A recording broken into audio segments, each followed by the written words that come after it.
Okay, ladies and gentlemen, we're getting ready to start the next session. This part of the discussion is talking about the changing world of work, the challenges for social protection systems, the rise of technology, new forms of employment, and social protection. As you know, the world of work is changing very rapidly, and as our region are making the shift to digital work platforms, the increasing use of tele-networking and expanding work opportunities in platforms and gig economies raises important questions about the future of social protection coverage. Wages, promotion of labor rights, occupational safety, and health regulations. The panelists will be discussing the key challenges and solutions to expanding social protection to workers in a digital economy. With that, I'd like to introduce my colleague, Mr. Brajesh Pan, who is the Chief Education Sector Group of the Sustainable Development and Climate Change Department, and he will be facilitating this session. Brajesh? Thank you very much. Good morning to everyone.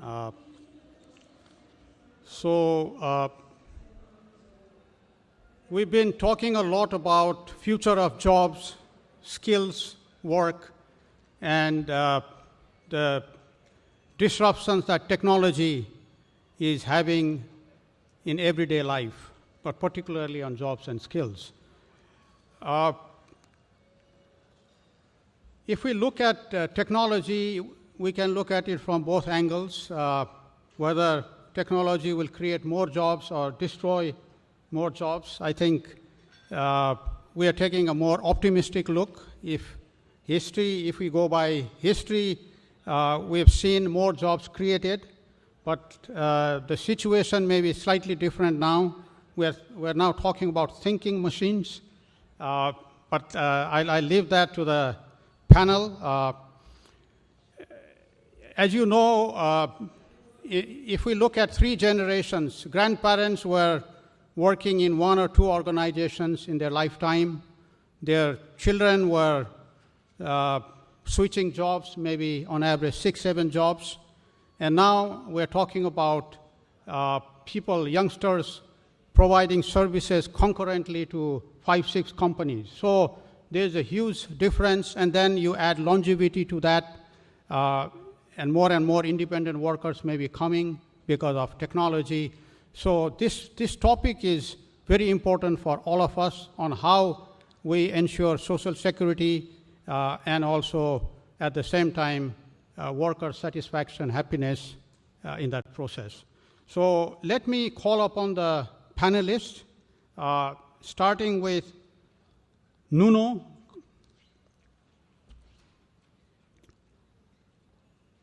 Bimala Veera.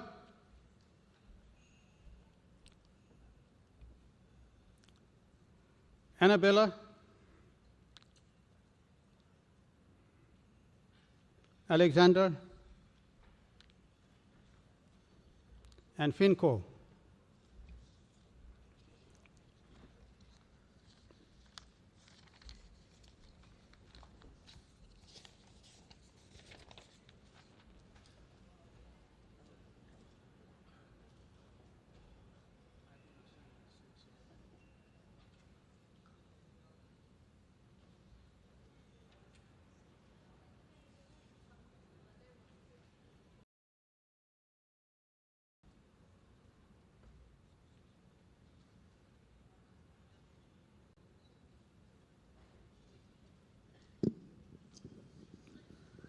All right, what we will do is first we'll have the presentations, what we call lightning talk, about roughly 7 minutes each. And then after that, I will ask a couple of questions to the panelists, and then we'll open up the floor for questions. We're using the event app, and the questions you can put in your app, and then it will be shown on the screen. You can also vote for the questions you like, and we'll try to pick up popular questions, but we can also look at other questions. So let me start with Nuno Kona.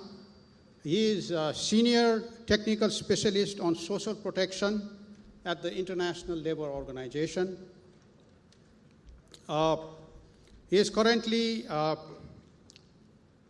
working in decent work and technical support team for East Asia and Southeast Asia and Pacific International Labor Organization.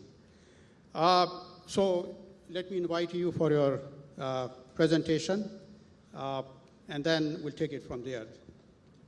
Thank you. Good morning, everyone. It's quite a challenge to talk about such a complex topic in 7 minutes. I mean, I decided then to focus when we talk about the future of social protection and the future of work and the future of our society, we could look at the discussion, will we have more jobs, less jobs, what kind of jobs? But I think time is limited. And then the idea was to focus on a study that actually we are working with ADB on that research, looking at how to expand social protection to gig economy, particularly in ASEAN. I mean, this is the reality when we talk about platform workers. What are we talking about? About people who are offering somehow their service through a third-party platform, usually an electronic platform, and this is part of our reality. For those who live here, they all know the impact that is. We can see the color of the jackets when we go to Jakarta. We can look at Grab signs even when you reach the airport. You know, you go to Cambodia and you can call your tuk-tuk using a special app just for tuk-tuk drivers. I mean, it's something that is from an anecdotal point of view. We know it's influencing and changing the way life takes place in these countries, in the countries we live. We don't know, and of course we are not only talking, of course, the most known and what we are always talking more about, the Grabs and the Gojek, but we also have a lot of crowd workers. And this is, of course, changing the nature of work. We don't know enough how much and in what are the full impact of it, but we know that there's a lot of people involved. For instance, we know there are 23 million drivers for Didi only in China. It's quite impressive numbers. And I'm not going to talk about the numbers of Grab. Annabelle will talk about it.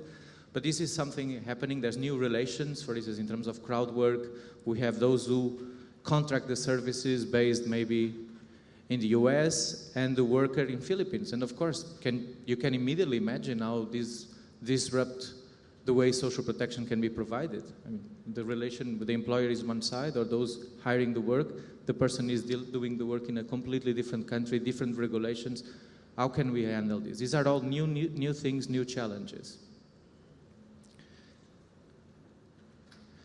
And of course, we have what we call an increase in non-standard forms of work. We have workers that work for different employers or different platforms. We have more part-time work and on-call work, temporary employment.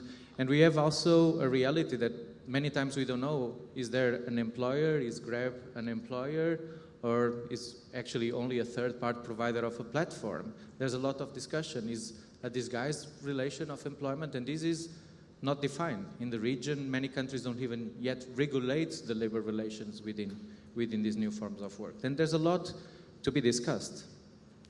But when we look at the reality, for instance, in OECD countries, we can see clearly this is disrupting the way labor markets operate.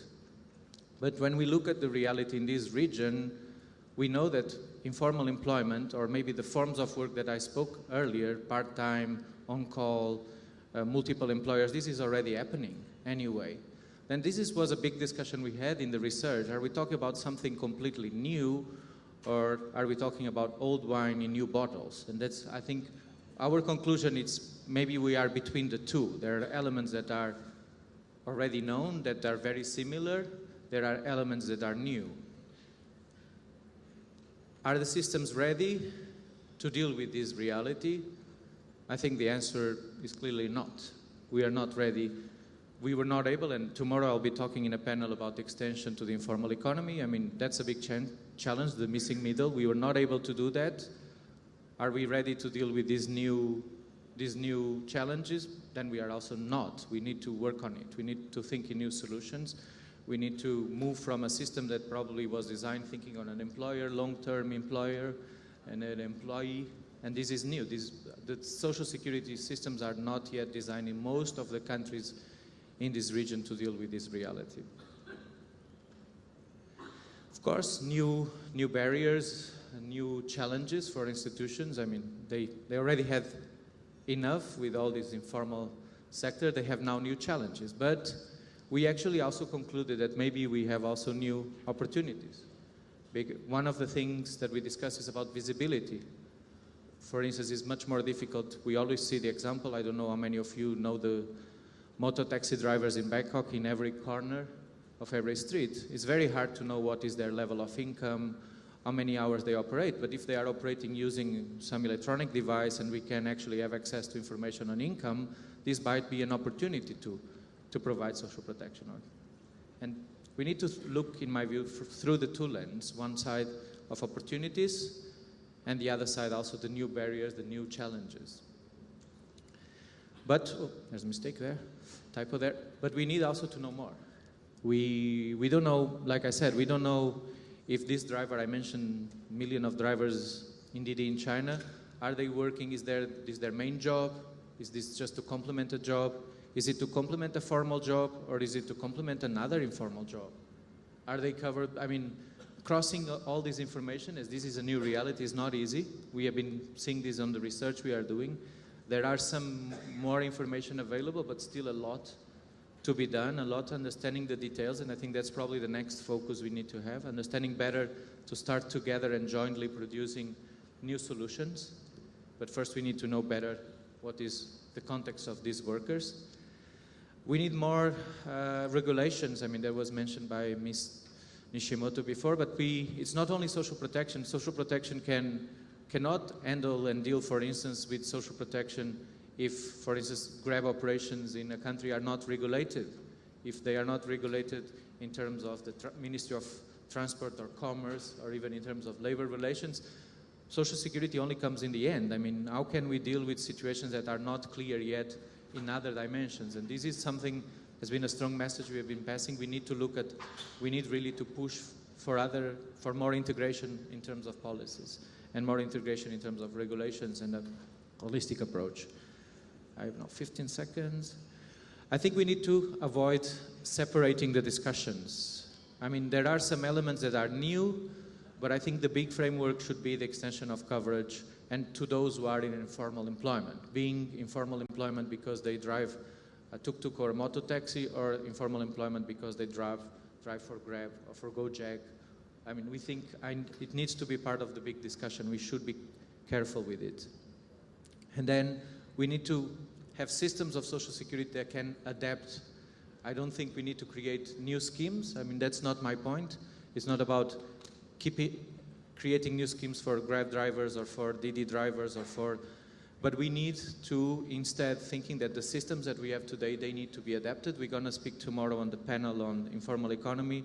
Philip mentioned yesterday the need to merge and to blend traditional social insurance with tax funded. I think all these elements will need to come into the table if we want to find solutions. But it's the systems who need to be able to adapt to the reality. The reality is this one, and we cannot keep using the same systems. And we need to try to use technology also as part of the solution. And finally, I think it's very important dialogue. I mean, we cannot do this without having the different parties, and we are very happy. We have Grab not only here, but they were part of a lot of our research and discussions.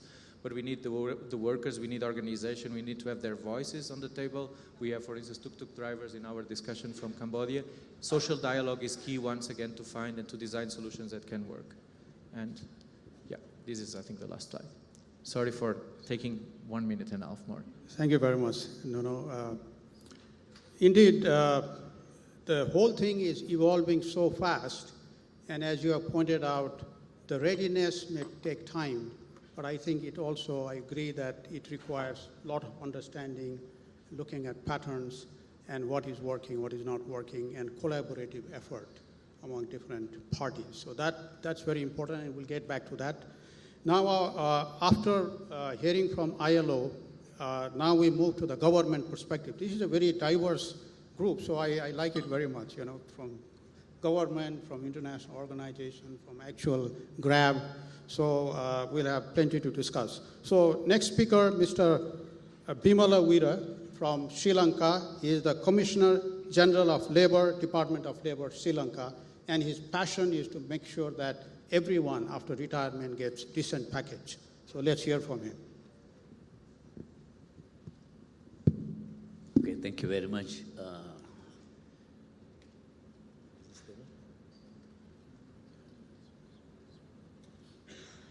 Good morning, ladies and gentlemen. Right, my presentation is very, very simple. So, the changing world of work. The world of work is changing due to a number of factors.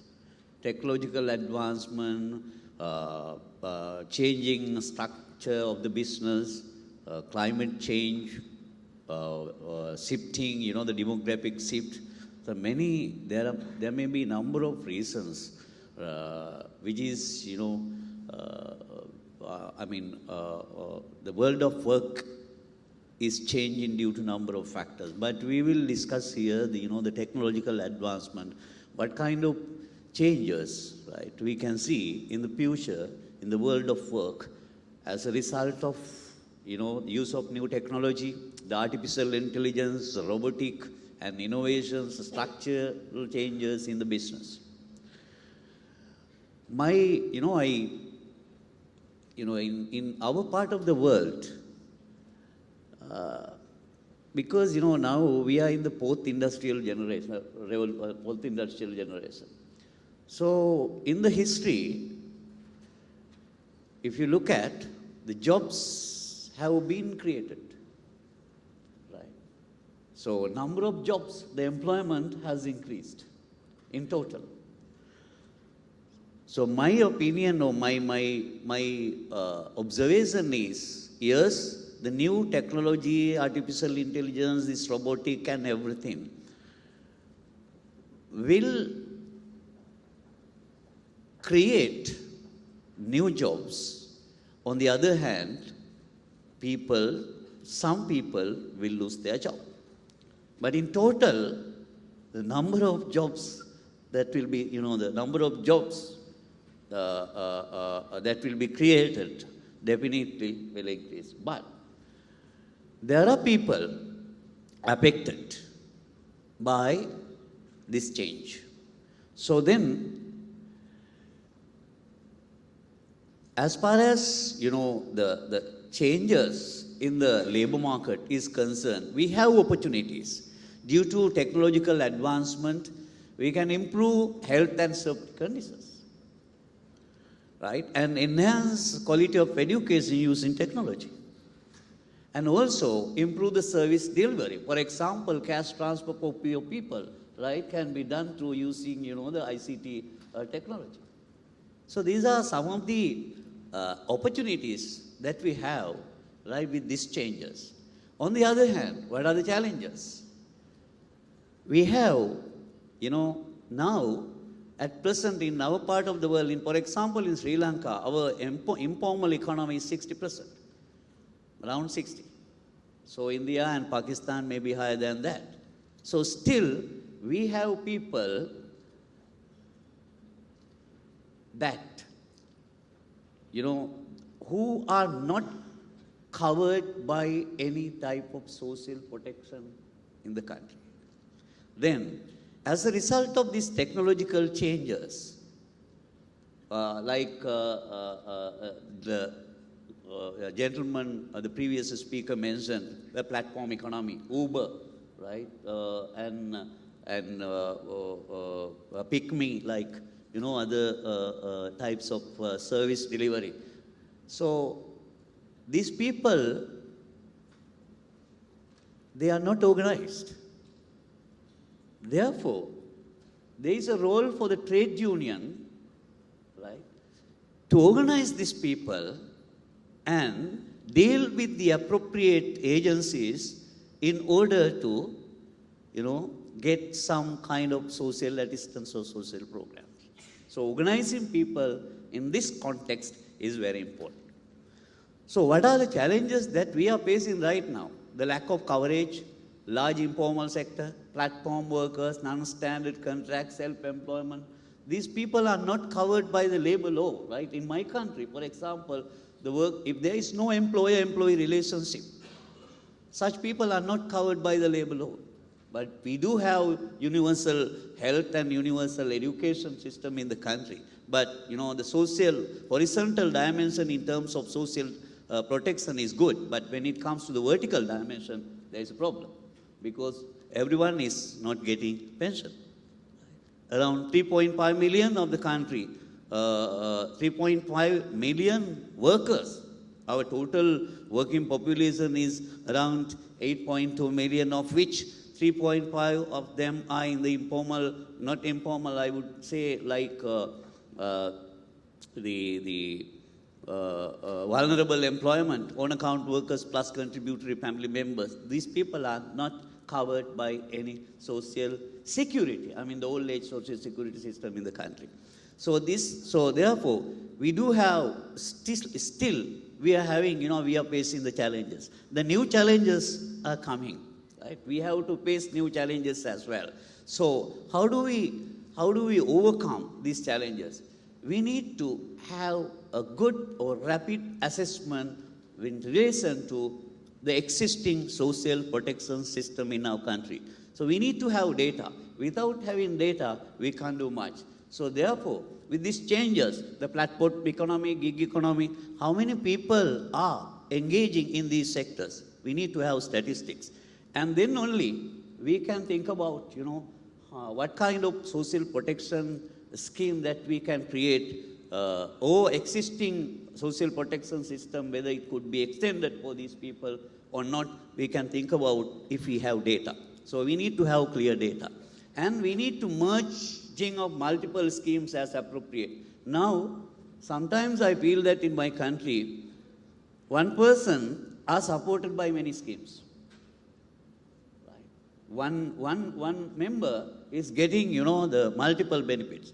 If we do not have concrete, unique database, I think, we don't know, right, how much, whether we are covering people, whether they are getting, the appropriate benefit or not.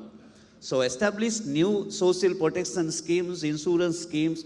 But what I mean to say is, we need to have a system in place. For example, we can support the informal sector people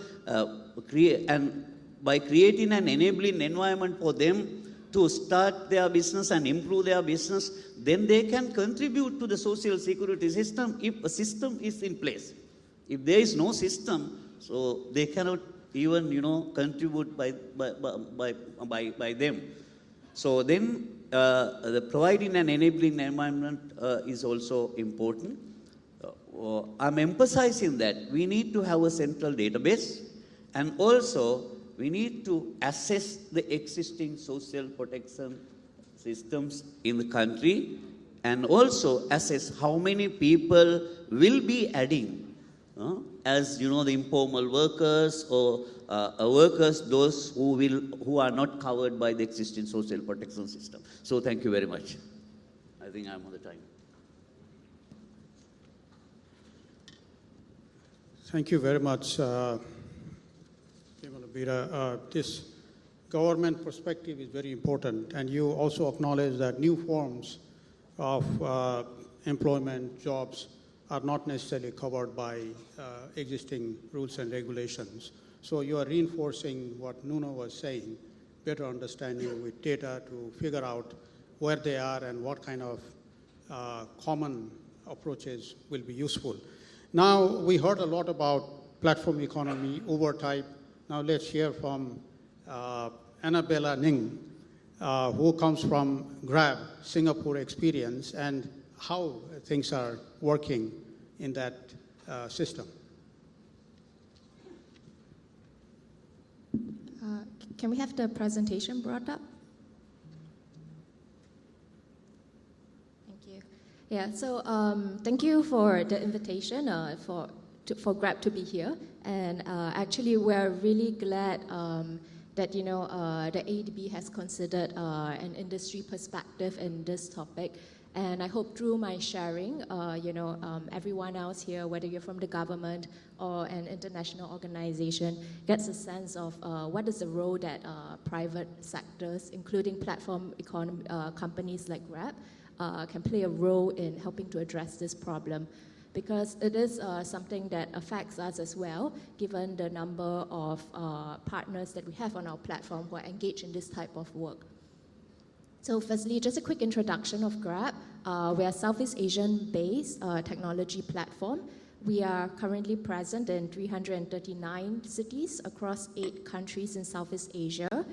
The only 2 Southeast Asian countries that we're not in so far are Brunei and Laos. But we're really clear that our focus is about improving the lives of people in Southeast Asia, whether through our consumers or our driver partners or other micro-entrepreneur partners, by providing them opportunities through technology.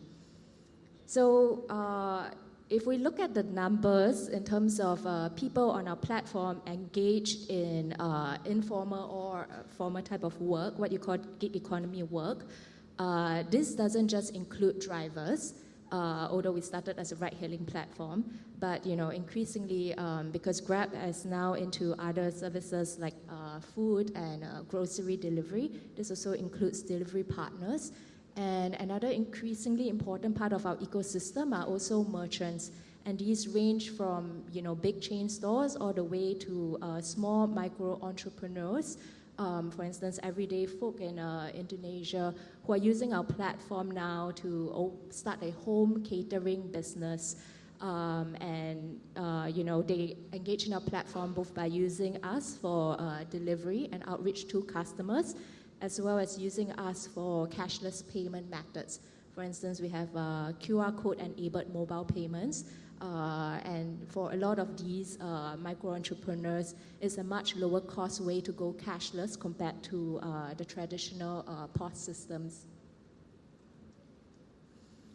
So going into the topic, I think one thing that's important to recognize as we speak about what sort of frameworks are appropriate, I think it needs to bear in mind that people who engage in such platform gig economy work have a really diverse range of profiles. This surprises quite a bit of government agencies that come to us asking for data on certain profiles. For instance, they may ask us about split between full-time and part-time. But what surprises them, for instance, when we say, we can't even give you this based on a numbers per work per week basis, because for instance, some drivers on our platform may be full-time for a certain period of time, maybe over 2 or 3 months, and then they either disappear off or they go back to some sort of a really intermittent or part-time definition. And what do you consider part-time as well? Is it any threshold from just below the full-time definition, or is there something else in between? So I think the definition question is really quite important as we start figuring out, what sort of employment frameworks are relevant or not. And, some of the issues that platform companies like us have with current regulatory debates that have been going in the developed world is that we don't think the current regulatory frameworks are necessarily the right ones given the profiles of users on our platforms. But that said, I do want to go into some of the initiatives that Grab has already started to push out to give a sense of the types of problem-solving approaches that are available through the use of technology. One thing that is really fundamental in the way we design our initiatives is that we ensure that there's flexibility to adapt to a whole range of driver needs. From those who, so for instance, we really prefer pay-per-use sort of systems rather than one that mandates a certain level that potentially is way above what any driver might require. So starting from the transport side, some of the more traditional ones, we have something called a personal accident insurance. And this is actually something that we introduced fairly early on when ride-hailing was new in the industry. And there was a great need to assure both passengers and drivers that taking a ride-hail trip is as safe or even safer than any other transport you can get via taxi. And one of the ways that we found was really important to do this was by ensuring universal accident coverage. So for those who are not aware, and I find many regular Grab customers don't even know this, for every single Grab ride that you're in, it's covered by accident insurance that covers both the driver as well as the passenger on trip. And this is something that we just have in place throughout the platform across the region. The next example is a daily e-hailing insurance that was introduced when the Malaysian government started to think about additional commercial motor insurance that might be required for drivers, given that they're at higher risk. So of course that comes with higher coverage and all, but when we were thinking about how to implement this, we really wanted to make sure that our driver partners were only paying for what they really needed, and not, paying a higher amount of premium for excess coverage if they don't drive on such a regular basis. So this, we're really glad that our insurance partner worked with us to roll out this product that's extremely flexible, and it only kicks in, for instance, whenever a driver switches and turns on his Grab app. So in that way, the costs are kept really minimal to the driver. Now moving on to some newer sort of insurance products that we've also started to roll out. Again, these were designed with government input based on what they saw was a relevant need in the country. Starting with the prolonged medical leave insurance. This was something we started in Singapore because the Singapore government had convened a working group looking at the needs of self-employed persons, and one of the common feedback that was raised was that self-employed persons really suffered when they had to take a break from work due to medical leave. And the government was in fact thinking of mandating a requirement as a as a regulatory requirement.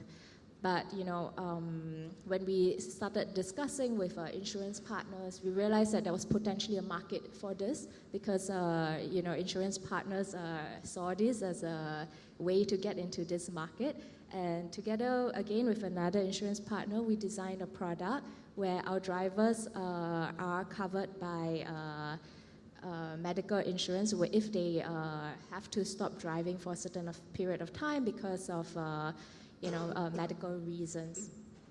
And similarly, as we started rolling out different insurance, we also started thinking about how we can encourage our drivers to have critical illness coverage. And the way that we did this was by keeping premiums really low and on a per trip basis. Premiums are currently between 10 to 50 cents for every trip, and that encourages drivers for whom cash flow is a big problem and for whom like a yearly $1,000 premium seems like a huge cost, to get onto the idea of long-term insurance in a more bite-sized, manageable way.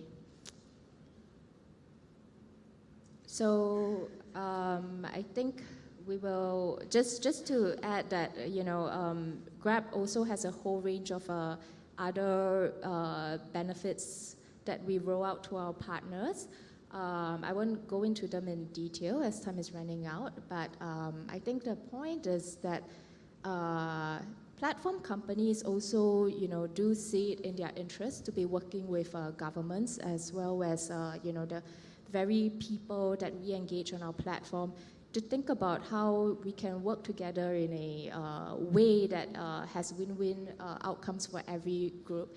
And I think some of the learnings we've seen from developed economies, where the sort of relationship is stuck in a fairly antagonistic manner, where companies are afraid to make moves because they're afraid that any moves could constitute legal action against them in a certain way.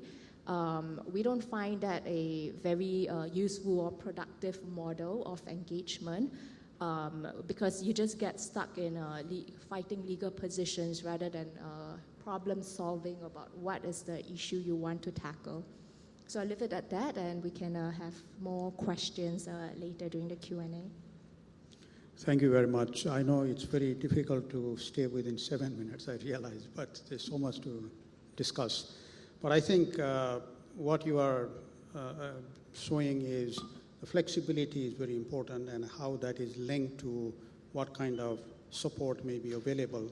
But what is interesting is the company and governments are also sort of working together to produce some schemes. And I think these experiences, this kind of information is very important to understand how different initiatives are shaping up for having a common framework and then building that social security system.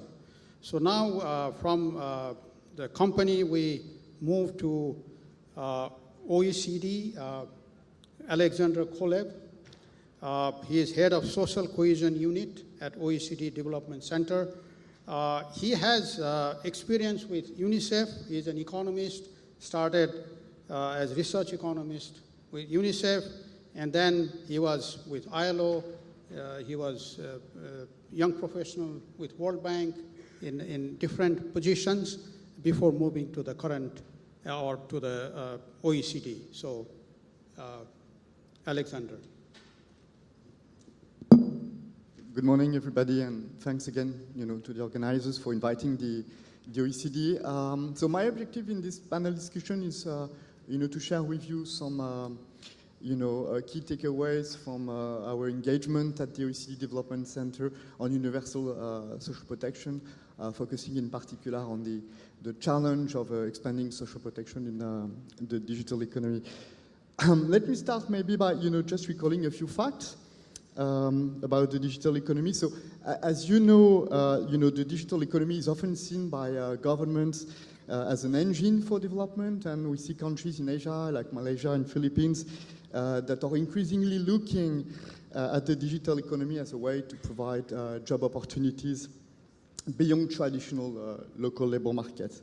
Now, when we look actually at recent evidence about the digital economy, what we see is that there's been, a rise in digital labor over the past years, driven by, the development of platforms in which clients post jobs and workers bid on them. What is also interesting to notice is that, the vast majority of buyers of digital work, which you can see in blue in the graph, are actually located in high-income countries, with the exception of Malaysia and India, while the supply of digital labor, which is shaded in green in the graph, is more diffuse geographically, with both workers in low and middle-income countries, as well as in the US, Canada, and the UK, engaging in digital work. Now, what we also know from recent studies on digital labor is that the spread of digital work has come with new opportunities, obviously, but also challenges for decent work and inclusiveness. What is becoming clear is that some workers are doing very well and succeeding in digital platforms, but we also see that many end up in precarious and low-paid jobs. And it is not a secret that most of digital work is actually informal and hardly covered by labor laws. So in this context, obviously, the questions of applicability of labor law and of social protection is extremely important for workers and for government. So based on our engagement at the OECD, I think we believe, first of all, that in order to expand social protection to digital economy workers, we need, at the first place, to really get a better understanding of the profiles of digital economy workers, so that we can capture the diversity of situations and that we can also use this information to really help design specific schemes that really match the needs of a diverse set of digital economy workers. So this is something that we have been really trying to do by starting to develop a new set of harmonized indicators of informal employment that include most informal digital work, and that really adds for the first time the household dimension into the profiling of informal workers to increase the policy relevance of the diagnosis. So I think, first of all, what is important also in the context of the SDGs is the extent to which the coverage challenge of informal digital workers could be actually resolved with a basic social protection floor covering all the poor. So given that most digital work is informal, it's interesting to start looking at the share of informal workers living in poorer households. And what we find from initial results from our data set is that in our sample of countries that are covered, we have about 33% of such workers that live in poor households. And that suggests that poverty-targeted social protection programs may be one of the most straightforward way to extend social protection to informal digital workers in countries where a large proportion of them are poor. Now, it is also important to recognize that while there is often a consensus for using non-contributory tax finance interventions to cover the social protection gap of the poor, this is not necessarily the case when it comes to informal workers from households that may actually have the capacity to pay for social protection. So the question then is, how do we identify such workers? So we are proposing to use a new indicator that measures the share of informal workers in food-secure households. And such indicators are used actually as a proxy to estimate the share of informal economy workers who may have the capacity to pay and to enroll in contributory schemes. And what we see in the data is that actually we have quite a significant number of informal workers that live in food-secure households. And we could imagine that such workers could therefore, enroll in contributory schemes because they will have the capacity to pay. Now, another thing also is that we also see that in many countries the scope for informal digital workers to be covered by existing formal health insurance can be important. As we see actually that a number of informal economy workers do live in households with other members that are actually in the formal economy and that are covered by formal schemes. So that's also another entry point to extend coverage to these workers. Now, there is another issue which is important, which has to do with the role of employee-employer contributions in the financing of the extension of social protection, in particular to digital informal economy workers. And clearly, there are different views in this respect. So some have been promoting the financing of the extension of social protection largely through tax-based schemes on the basis that a large digital economy make it most challenging to achieve universality with the traditional employment-based social protection model. And it is true that the extension of contributory schemes to informal workers has been difficult. However, recent fiscal incidence analysis suggests that the pure tax-based approach comes also with risks in terms of fairness and sustainability, and may also clearly underestimate the potential to rely on employee-employer contributions. And we know when we look at the portrait of informal workers, we see indeed, that some, informal workers may be wage employed, meaning that they have an employer. Others may be independent workers, but we know that actually, in many cases, they have actually one, major employer and can be considered actually as hidden employees. So clearly, this indicates that the scope to re-emphasize the line of responsibility between employer and worker so that de facto employers honor their obligation to contribute to financing the social protection of their workers is important in the informal economy, and in particular when it comes to digital work.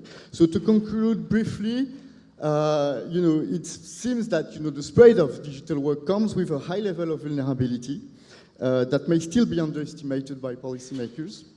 And in order to reconcile digital work and the quest for universal protection, attention should be given to improved data collection on digital workers and on the nature of their employment relationship to support evidence-based policymaking.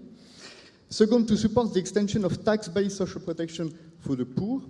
Third, to re-emphasize the line of responsibility between employers, clients, and digital workers, so that de facto employers honor their obligation to contribute to financing the social protection of their workers or subcontractors. Fourth, to regulate digital platforms so that workers may be covered by minimum hourly rates and rights to social insurance and severance package. And last, to develop contributory social protection schemes that can really fit the needs of independent and self-employed workers. Thank you very much. Thank you very much, Alexander. Indeed, it is very important, again, to analyze the profiles of digital workers and also to look at what are the needs, to match those needs with the kind of employment they are in. And you also touched upon several recommendations, some of which hopefully we can come back. So we have heard a lot about data, better understanding. Now we have Finco, Director of Data Pi Consulting Services, and he is providing data services for small and medium enterprises and international governmental organizations in ASEAN. So let's hear from you how you see this everything adding up in terms of data and better understanding. All right. Could we have the slides on? Thank you. So thank you, Mr. Prahesh, for the warm introduction. I'm delighted to be invited by the ADB and to share about these challenges and really more about the opportunities for social protection systems in the face of technology and new forms of employment. So as shared, I work very heavily with data tables every day.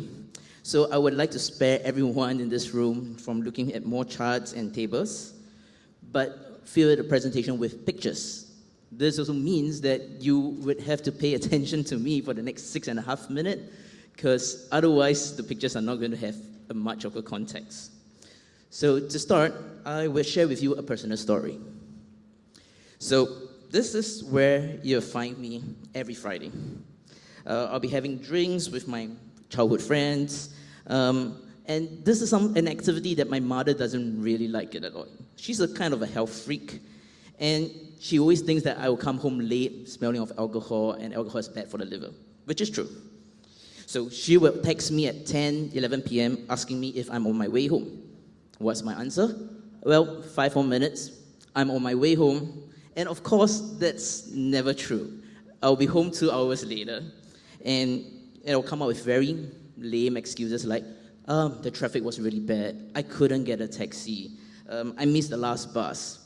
Things that she would never believe in, but she has no way to prove it until this happens. WhatsApp live location.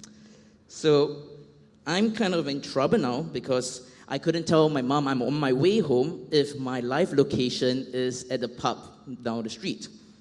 And of course, right now, here I'm speaking at ADB, she knows it. So while this is a problem for me, for social protection, this is an incredible opportunity, because what we have is this invisible workers and actors of the economy, the informal workers, the missing middle. Now, most of them have a digital trace. 10 years ago, we would struggle to know how much an Ojek driver in Indonesia or the home baker in Philippines makes by selling cookies and cakes. With the advancement of e-commerce, fintech, digital payments, Internet of Things, the Industry 4.0 in general, everyone is kind of leaving a digital footprint somewhere. So if you want to know how much of each of these informal worker earns, you can ask Gojek, Tokopedia, Upwork, Amazon Turk, or any of these digital platforms. If any of you want to know more about how some of these driver partners in Manila make a day, you can buy Annabelle a coffee. I think she can share some insights with you. So the question here is, with so much data available, how are the social security organizations and other government entities such as tax authorities, Ministry of Commerce, Finance, turning all these data from information into insights? In other words, we are asking the question, how well are these agencies evaluating their social protection programs given the changing landscape of work. So as what our panelists have shared, the honest answer here is actually not very well. And that's often because the approach to data is disjointed and ad hoc. More often than not, we have each agency developing their own system. Sometimes one agency buy different systems for different social protection programs, and none of these systems speak to one another. That's why the particular UDB in Indonesia is really a good initiative. But if we could avoid this in the first place, life would have been much better. So what is really needed is to tackle the new challenge of the digital economy, is for these various government ministries, agencies, and development partners to come together to think holistically about the data strategy and to systematically develop their data architecture to ensure that they are maximizing the value of the data now available to Industry 4.0. In fact, a paradigm shift is needed where instead of asking how do we get the data, how do we enroll this group of workers, how do we reach out to this village in the rural part of the country, we should ask who? Who has this data? Who knows this group of workers? Who knows these villages in the rural part of the country? And then how we can work with them to get what we need. So these are two examples where social protection organizations and government have worked together with a platform technology company to improve social security outcome. The collaboration between Gojek and BPJS is not just for the Gojek driver partners, but these Gojek drivers are also elements that will help to enroll their community, the community around them. Grab is also working with the Inland Revenue Authority of Singapore. It's also really a good example considering the importance of tax-funded schemes and targeted schemes that will be relevant to the informal workers and workers on the digital work platform. So just in case you can't read the headlines, it means ride-hailing firms are working with the tax authority to enable them to do e-filing for their tax returns. So as what Ms. Nishimoto shared during her presentation earlier today, expanding social protection is about political will and commitment, regardless of what the level of GDP the country is. My experience with many big companies and governments tells me that the devil is often in the details, and what's desperately needed is a coherent strategy and roadmap that is jointly developed across government institutions and supported by development partners. My greatest fear, is when we start developing social protection systems that cater for each different group of informal economy workers. Yesterday evening, I had a very nice conversation with Mikhail from ADB, and he mentioned that our children are likely to work in jobs that do not exist today. So how do we even create a system for every single new job from now till 2030? This is also where I think Cambodia is doing very well. They have a government agency, the National Social Protection Council, whose core purpose is to coordinate efforts in social protection among various ministries and development partners to avoid the fragmentation of the social protection system. The last point of my presentation is about leapfrogging.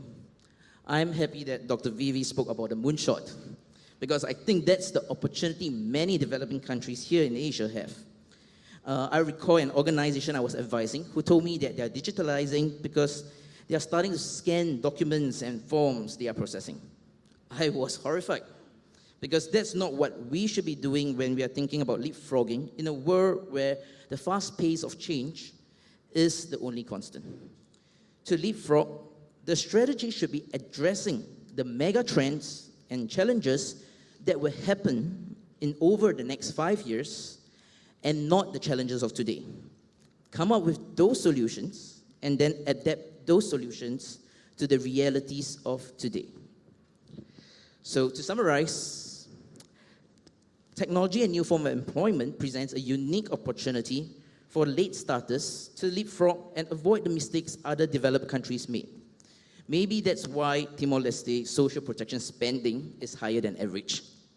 So to do that, it will require the aforementioned political will, the forward-thinking strategy, and also with the collaboration and technical assistance from development partners to support the implementation of the strategy. So if we do so, I'm confident that we will be able to address and secure the future of the Asia-Pacific region in the face of challenges brought about by the technology and the new forms of employment. Thank you. Thank you very much. Thank you very much, Finn. Indeed, the reality is more and more people will be connected, the digital economy will expand, and we need to take that into account as an opportunity to capture, what are the emerging needs. One area is about lifelong learning and to continuously provide opportunities to different workers to keep pace with new developments. And perhaps leapfrogging can also be tied to that process, because then people can always come back and relearn what we call learning to learn, and so on. So now we have heard from different perspectives, and we have roughly half an hour remaining. Let me ask you one common question for your quick, short answer. So we've heard about how the system is evolving, but based on your experience, how do you see the workers organizing themselves to have better social protection for themselves? And for this, obviously, trade unions would also play important role, positive role. And how do governments and companies sort of take it in a positive manner so that it's a win-win situation for everyone? So maybe we can start with Nuno. Thank you. What very relevant question and complex too. We were listening the keynote speech this morning, and we were listening about the tripartite structure of social dialogue. And of course, a big challenge is the representation of we are talking about workers in individual relations with the service providers. It's very hard in terms of thinking on the traditional way of organizing, but at the same time, we see new forms of organization. We saw how Uber drivers were able to associate themselves and to come with a voice, using also technology, also to mobilize them, to organize, and we see, for instance, in Cambodia, we have as I mentioned, they were in our discussions, in our research, a group of tuk-tuk drivers who just created their association. And they were able, through that, also to voice their needs and to have a more structured discussion, for instance, with the National Social Security Fund. And this is the basis to find solutions.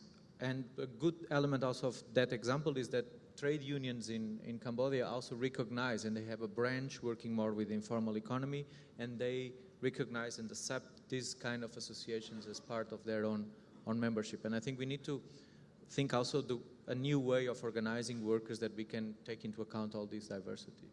Thank you very much. Mr. Bimalabira. Okay, well, yes, we know that, with the digitalization of the economy, right, the forms of employment, the way, the relationship is, disappearing, right? More like, previous speaker explained, platform workers and part-time work and sometimes virtual jobs.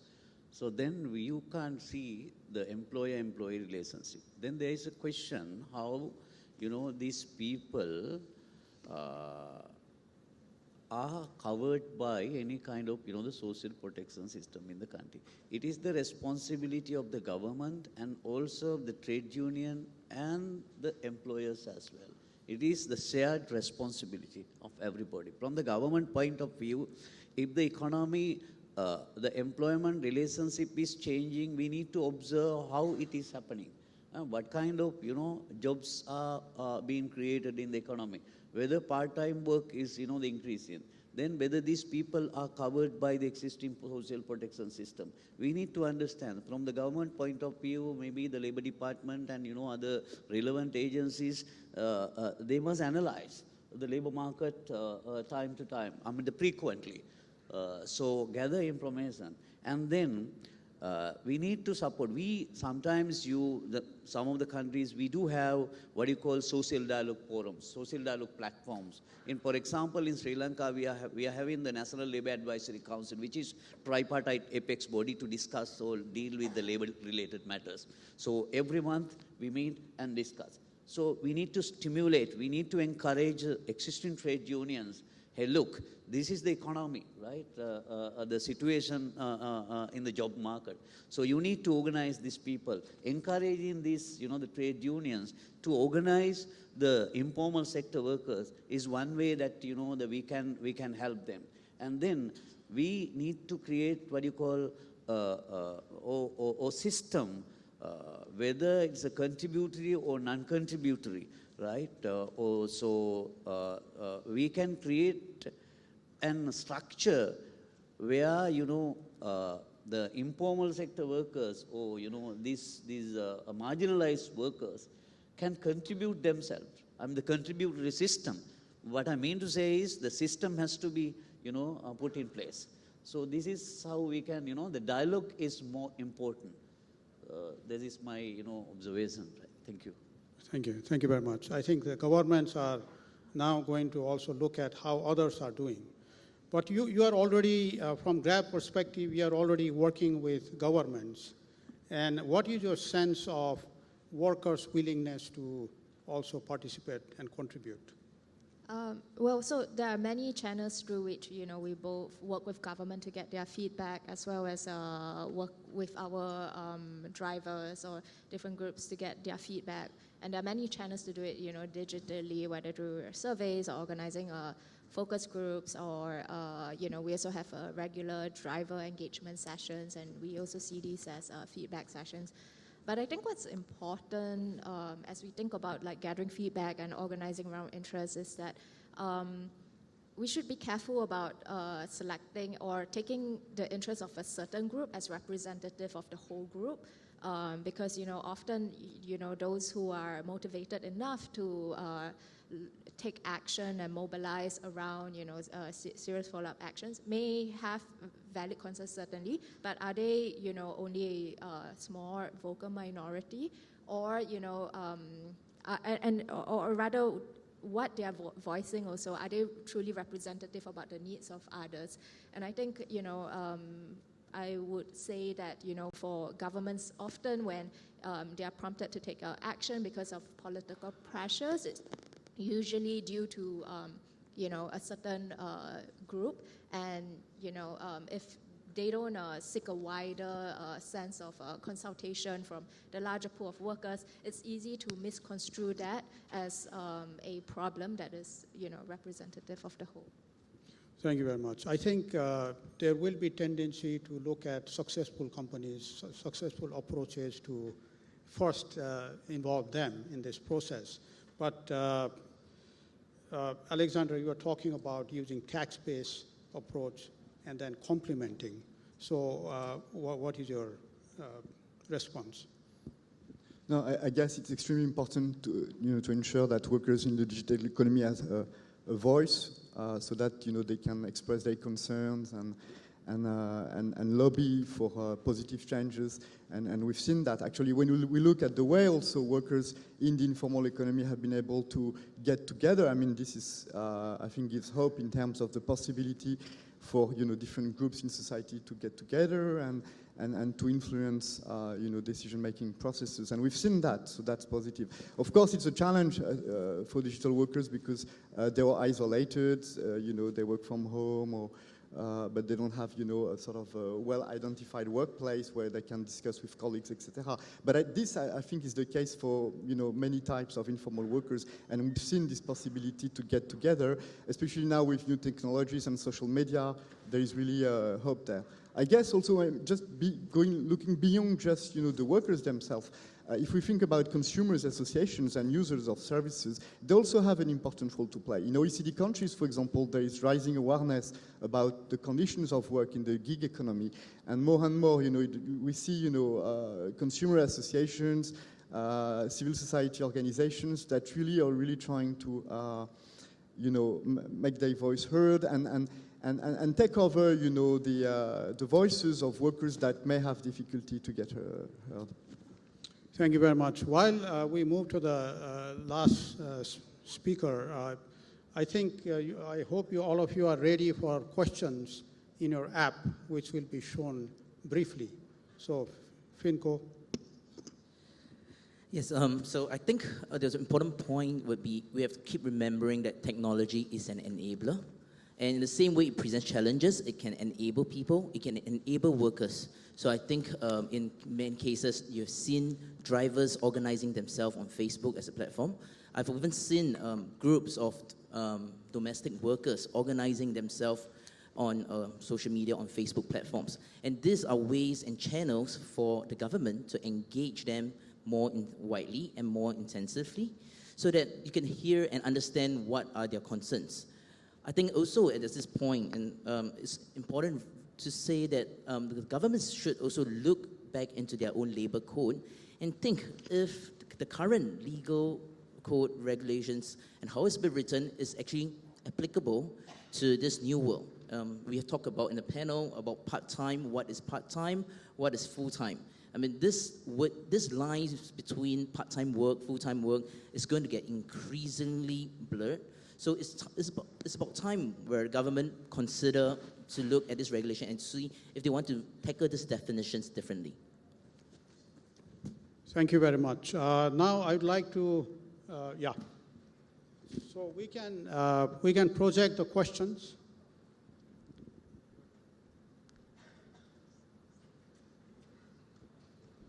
Thank you very much. You can see the questions on the screen. Let's see. Okay. So we start with Nuno. So given the disruption in the labor market, what types of social protection programs work better? What do you think of universal basic income? That's $1 billion question. Yeah, it's quite a difficult one, but maybe I will start by breaking in the questions in two to make it a little bit easier. I believe that when we were discussing and we were talking yesterday already, this idea came when we were talking. I think it was again Philip from the World Bank talking, and he gives some examples of more and more we need to blend the social assistance or let's say the non-contributory side. Like for instance, we look at health insurance in Indonesia or Vietnam or Philippines. You reach universal coverage actually by bringing different elements of funding into the table. For those who cannot contribute, you probably bring the tax-funded element, and you bring, for those who can contribute, probably the contributory side. I'm a little bit less sure when we look at, for instance, looking at the target, the program's target to the poor as the basis, because I'm wondering they are so narrowly targeted for the moment that I doubt that we are looking at the same group. I mean, I don't think that the driver who is driving a Grab will be selected for under a proxy means tested in one of these conditional cash transfers, for instance. I think it's the problem of having the contributory side looking really to those in the more formal kind of stable jobs, and in the other side, the limit of the narrow targeted programs. And the missing middle, that is the majority of the workers in this region, doesn't actually benefit from either. And I think maybe we need to rethink a little bit more on how we were discussing this in some countries, a flat benefit for everyone that then can be topped up with the elements from contributions. And I think this is a way of looking at it.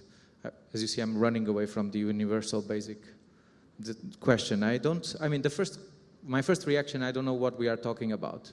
When I look about the universal basic income and I follow the discussion, I see so many different definitions. What does it mean? I mean, sometimes I heard universal basic income for people with no jobs. That was one of the pilots in Finland. This is not really what other countries talk about, having everyone receiving the same benefit. Some considering that this will replace existing social security mechanisms.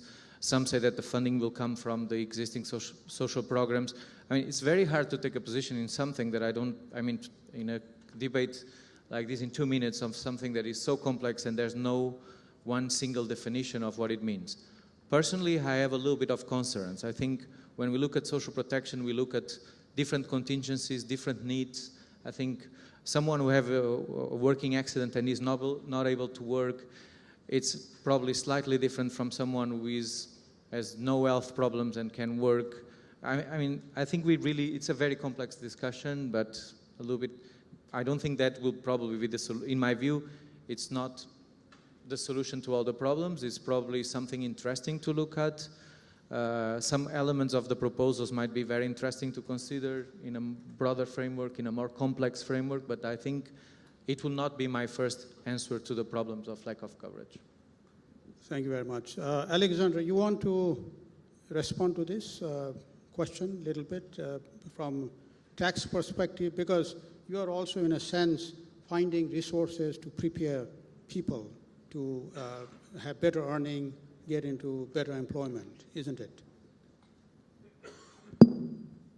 Yeah, no, I think the challenge, obviously, when it comes to informal economy workers or informal workers in the digital economy is, of course, that there is such a big diversity in this group, and as you mentioned, you have very poor individuals, you have people in the middle class somehow that are excluded from traditional poverty-targeted schemes. But I think that there is no one single solution to the extension of social protection, and it requires a mix of instruments and different approaches.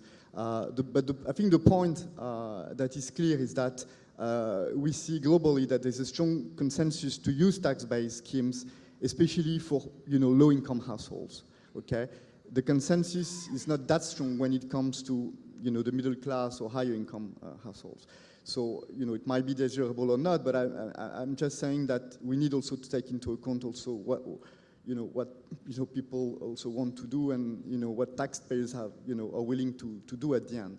I think the other point is that there is definitely a lot of opportunities to expand contributory schemes also to informal economy workers.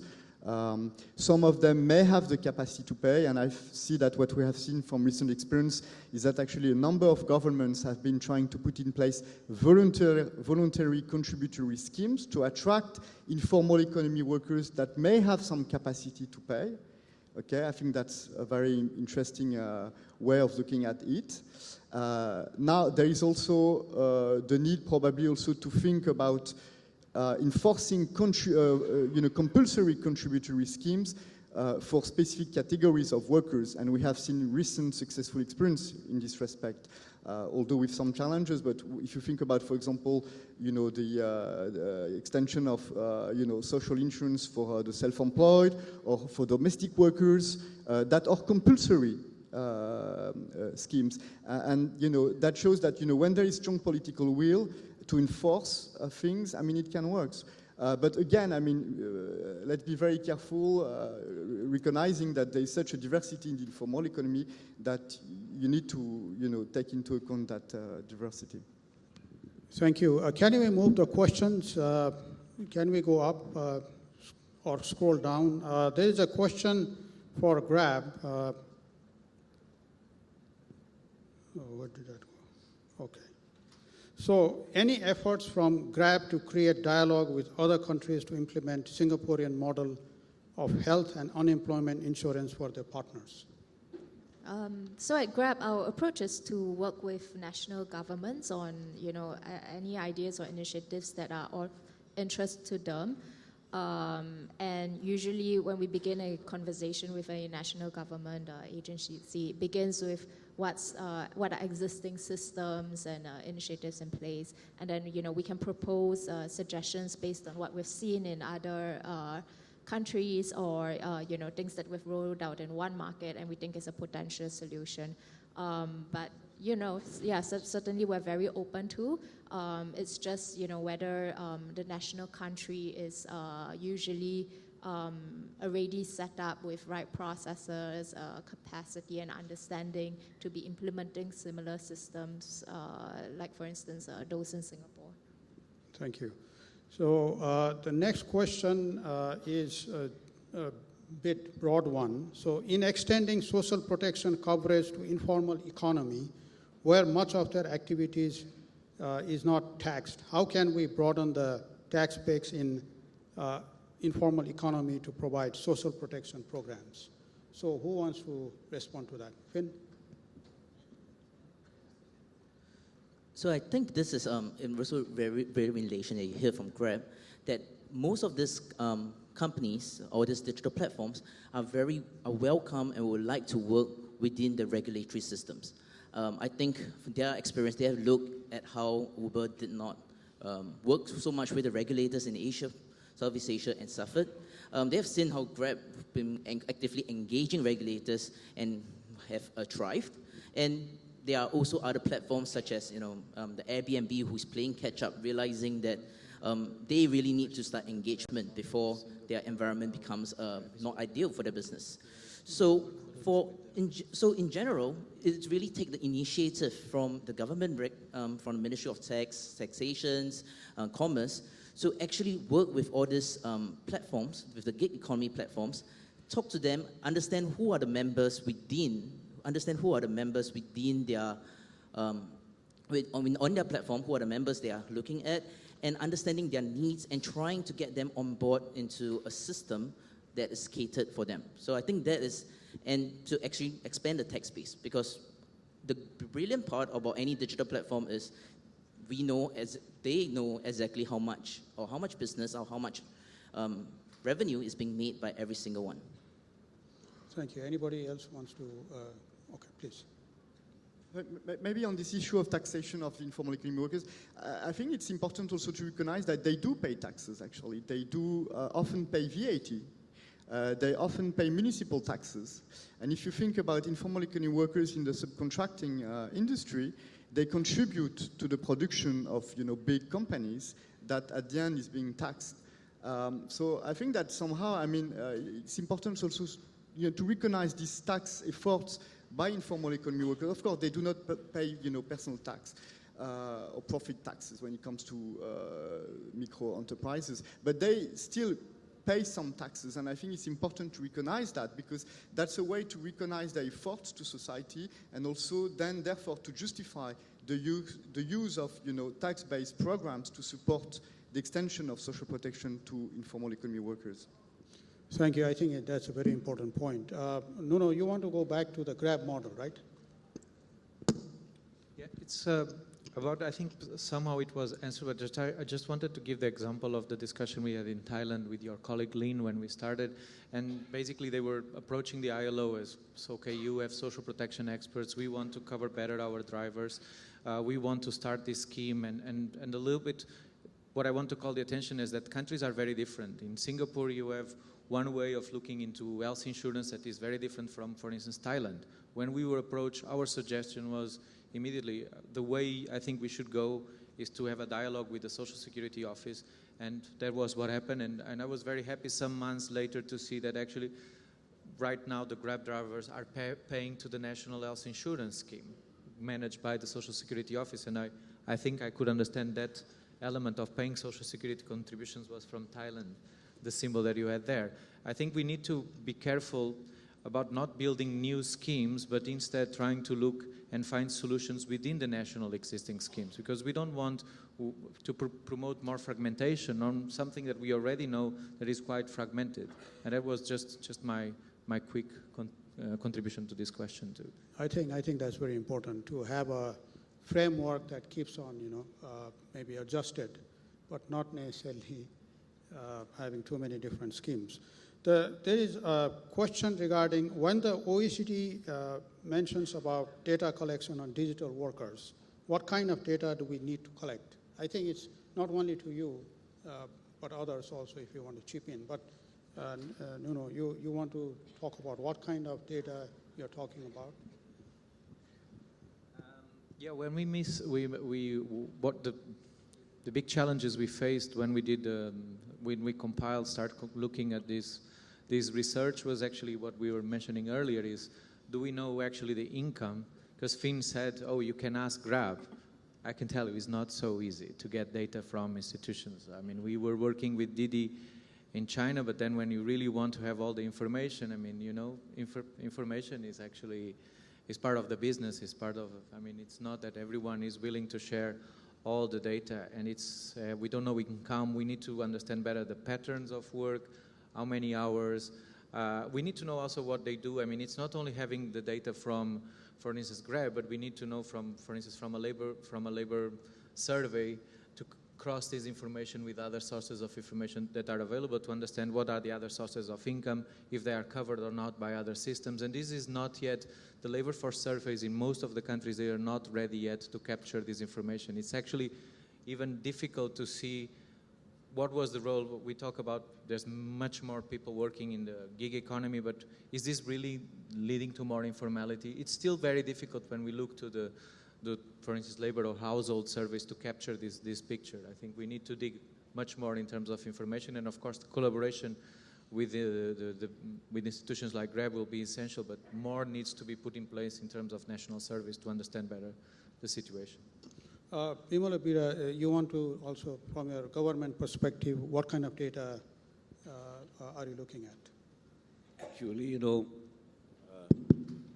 this is the very, very difficult area where we when we talk about the data, right? Because from the government point of view, what kind of data we need, right? We need the number of workers, right, engaged in this sector, and how much they earn, right? And what are the terms and conditions of employment if available, and the times, the hours they work, basically the earnings, hours of work, and numbers, right? Maybe, classified by male, female. So these data are important, when we are planning to, if we are going to plan any kind of social protection, we need to understand, their real situation. Otherwise, it's not possible. Okay, we have now, we have already come to 12 noon. Maybe last question. There is a question on platform companies with many players and crossing borders are creating new and more jobs. How can governments benefit in terms of collecting taxes? Who should be taxed? And how can this be done? I think, Alexander, I come back to you on this question. Sorry, the question on the... Can you show that question on the screen? Platform companies with many players and crossing borders are creating new and more jobs. How can governments benefit in terms of collecting taxes? Who should be taxed?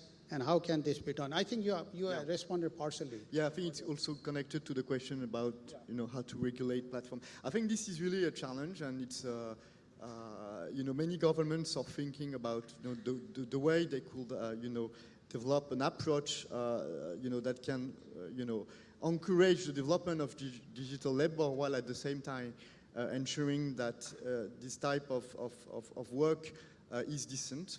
And is covered by social protection. So I think that we are at the stage, OECD countries are thinking about, what are the different modalities. Probably one important step is, first of all, to clarify the status of the different stakeholders in this platform, whether they are employers, self-employed workers, because this is still unclear. And, the first thing is to really try to define categories and better understand and put the categories on those different stakeholders, because many of them may actually fall in existing regulatory schemes that already exist. So it's not necessarily a need to reinvent new forms of things. Then, of course, it's a question also of ensuring that countries can get together towards some kind of multilateral agreement, because we, in the context of globalization and crossing borders, etc., I think it's very important also to ensure that there is this kind of political will at regional or global level, but I think even at regional level that will be important, because it's true that it will be probably more effective than just at national level. But I think that these are issues that actually require a multilateral approach. Thank you very much. I think that's it. At the end, I think I found the discussion very enlightening.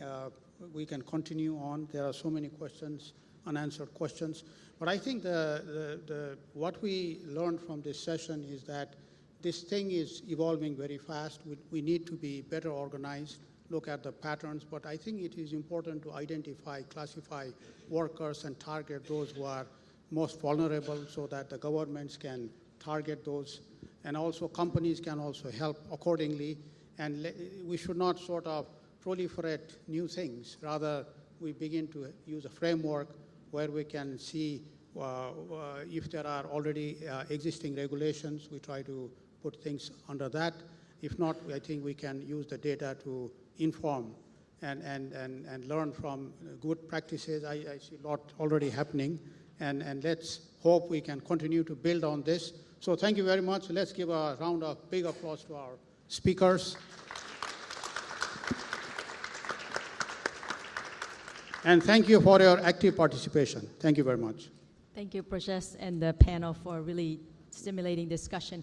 We will break now for lunch and come back here at 1:30, and the room will be divided into 3 separate rooms, and there'll be smaller groups discussion and more panel discussions and learning events. Thank you.